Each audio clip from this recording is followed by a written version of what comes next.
Welcome to Exit Like a Boss.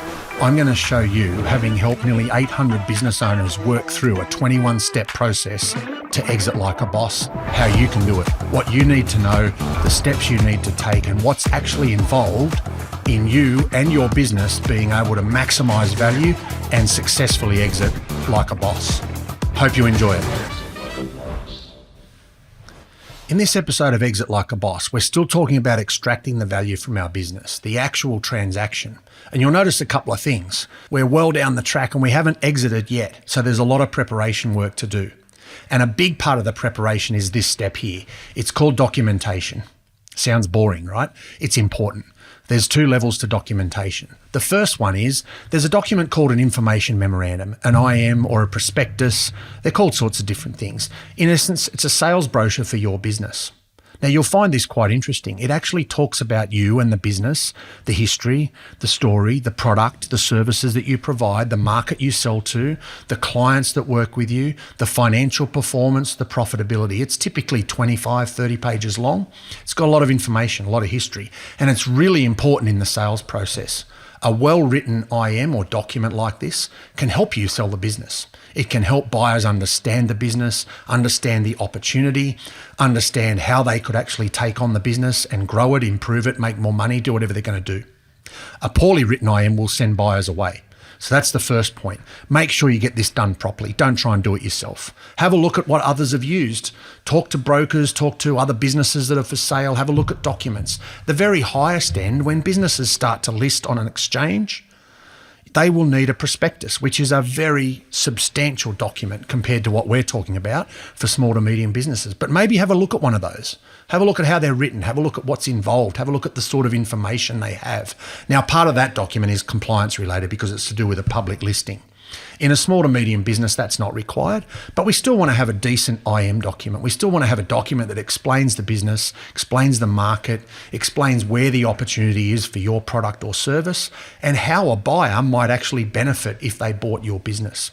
There's obviously some history there as well. Financial history, typically, performance, profitability, customer numbers, those sorts of things are all there as well. Now, I would recommend you get someone to write this for you, or at least write it with you, help you through the process, because you don't want to do this yourself and muck it up. Selling a business is a little bit more complicated than selling a property. If you're going to sell your house, you get a real estate agent, they'll go and sell it for you, they'll take some nice photos, they'll put it on a website, they'll have an open house, people will come and have a look, it might go to auction or private treaty, whatever, and you'll sell the business, and you'll sell the house, sorry. Unfortunately, businesses are much more complicated. There's many more moving parts. There's lots more risk, lots more things that can go wrong, lots more things, and it's very difficult to compare business A with business B. You can look in your suburb where you live and look at a house down the road that's got 3 bedrooms and a carport and a big yard. Next door is a 4-bedroom house with a massive garage, a pool out the back and a tennis court. You can easily compare. Now, businesses are much more complicated than that. There's lots of moving parts. You can't compare them as easily. The IM document is part of that. Now, the second part of the documentation is actually where lots of problems occur. In fact, lots of deals fall over, and it's all about due diligence. The same way that you would get a pest and building report if you were going to go and buy that 4-bedroom house, a pest and building report for your business is actually far more detailed. Our due diligence list that we use when we give it to someone who's selling their business for a buyer, it's typically 12 to 15 page list of items that we need to have a look at, review, examine, audit, cross-check, make sure that it all makes sense. So what does that look like? We're going to start with historical records, all of the financial records, income tax returns, financial statements, lodgements with the Internal Revenue or the tax office or whatever it might be, any documents that the business has produced. So that could include contracts and proposals you've got with clients. It would include all your employment agreements, might include lease on premises or finance leases on equipment, for example. It'll also then include everything else that I need to look at to verify what you've told me about the business. You've produced an IM document, it's made some great claims and the business looks pretty good actually, but I want to make sure what you're telling me is right because I'm going to pay you $5-10 million to buy your business, then I need to know that what you've told me in that IM document is actually right. So treat this like a comprehensive audit of the entire business. We're going to look at every single aspect I'm going to ask you for history of your website, Google Analytics report for 3 or 5 years. I want to make sure I know where customers came from. How did they find you? Which ad did they click on? What part of your website did they actually go to? How long did they stay there? What did they buy when they were online? Or did they go to the website, click on one thing and then leave and go and find a competitor? Because that makes a big difference. How many engagements do you have with your social media channels is another common example that we're seeing now. And I'm going to treat every single area of the business. We just talked about marketing, Google Analytics, Facebook pages, Instagram, LinkedIn, whatever it might be. All of the data, historical, what's there, how long, who, when, why. And I'm going to make sure that stacks up with what you've told me about the business. If you've said that 25% of your customers come from the website, I'm going to make sure that's actually correct. I'm going to make sure that the financial statements and your Google Analytics account actually tie in. I'm going to make sure that what you told me about the profit the business makes is real, that you actually do make that money, that you actually do pay tax on that money, that you do lodge that with the revenue department, to make sure I understand that I'm not being told something that's incorrect, and to really understand the business. If I'm going to spend millions of dollars buying your business, I need to have a really good understanding of how it works. What are the risks? What are the areas that I need to really make sure I understand well so that I can go ahead and buy that business?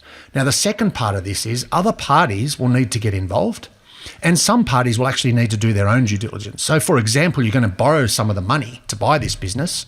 I'm going to pay $5 million, but I'm going to borrow 3 of it. The bank or the lender will want to do their own due diligence.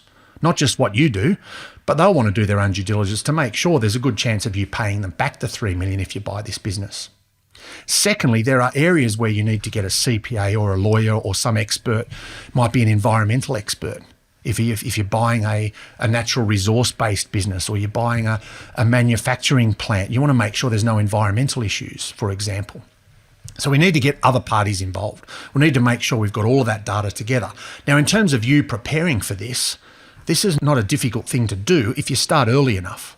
And I guess even if you weren't selling, it's probably quite valuable to have all this information in one place where you can find it easily, where if you get hit by a bus, we talked about unplanned events way back in step 4. If you get hit by a bus and something happens to you, where are all the documents? How does your family or spouse know where the insurance is, where the bank accounts are, how I get into the software system or whatever it might be? That's all part of the due diligence pack. So actually working on this early, putting it together, getting all those documents together. What we do is actually called pre-due diligence. We'll actually work with a client way before the sale transaction, go through as if we were acting for a buyer, look at all the due diligence documents and come back with issues. Say, hang on a minute, these financials don't exactly match what you've lodged with the revenue department. Now, there could be a good explanation for that, but we want to make sure it's not going to cause you a problem. As I said at the start, lots of deals fall over at this point. Lots of buyers either use it a bit like a pest and building report to negotiate the price, or they use it to walk away from the deal because there's just too much risk involved. You don't want that to happen. So do the due diligence up front, find the gaps, the issues, the problems that are going to potentially cause you an issue, fix them before you get anywhere near a buyer. Will certainly help you exit like a boss.